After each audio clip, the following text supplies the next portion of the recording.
বাংলাদেশের বিনোদন জগতের সবচেয়ে জনপ্রিয় নাম পরীমনি। তার জনপ্রিয়তার বেশিরভাগ অংশই ব্যক্তিগত জীবনের কর্মকাণ্ড নিয়ে, কখনো সামাজিক যোগাযোগ মাধ্যমে দেয়া আবেগঘন পোস্ট, কখনো বা নিজের খোলামেলা পোশাকে আবেদনময়ী ছবির কারণে বরাবরের মতোই আলোচনার কেন্দ্রবিন্দুতে থাকেন এই অভিনেত্রী।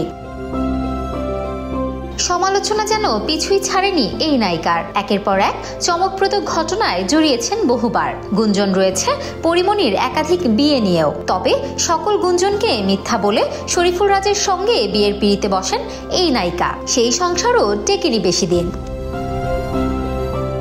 সম্প্রতি এক বেসরকারি টেলিভিশনের পডকাস্ট শোতে পরীমনি জানান তিনি 100 সন্তানের মা হতে চান। ইতিমধ্যে 2 সন্তান পূর্ণ ও প্রিয়মকে নিয়ে পারিবারিক সময় কাটাচ্ছেন তিনি। এই 2 সন্তানকে ঘিরেই ব্যস্ত পরি। মাতৃত্বের আনন্দ উপভোগ করতে এমনই চমকপ্রদ ইচ্ছে প্রকাশ করেন এই নায়িকা। হাস্যোজ্জ্বল মুখে বলেন, আমি এখন পূর্ণ আর প্রিয়মের মা, কিন্তু আমার ইচ্ছে মোট 100 বাচ্চার মা হব।